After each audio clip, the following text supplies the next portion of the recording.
মাত্র ৫ বছর বয়সী মেহরুন এহসান ঘুম থেকে উঠে দেখে তার বাবা সাগর সরোয়ার এবং মা মেহরুন রুনি নিজেদের ফ্ল্যাটে মৃত অবস্থায় পড়ে আছেন।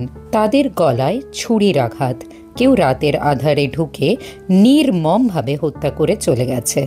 ভীত ছেলেটি সঙ্গে সঙ্গে তার দিদাকে ফোন করে। ১১ই ফেব্রুয়ারি ২০১২ রাত ২টো থেকে ভোর ৫টার মধ্যে ঢাকার পশ্চিম রাজাবাজারে একটি ভাড়া ফ্ল্যাটে ঘটেছিল এই নৃশংস হত্যাকাণ্ড।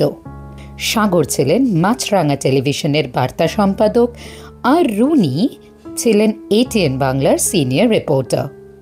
অত্যন্ত সাহসী এবং সক্রিয় এই দুই সাংবাদিক রাজনৈতিক দুর্নীতি, ক্ষমতার অপব্যবহার নিয়ে নিয়মিত প্রতিবেদন করতেন।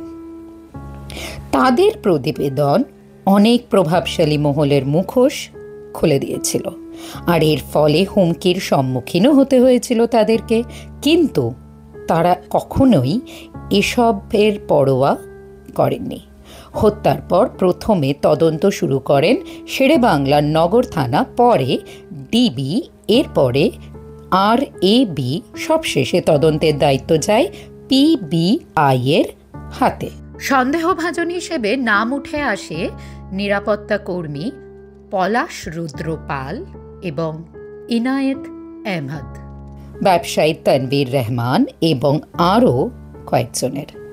তবে আজ পর্যন্ত কেউ অপরাধ স্বীকার করেনি এবং কোনো চূড়ান্ত অভিযোগপত্র জমা পড়েনি।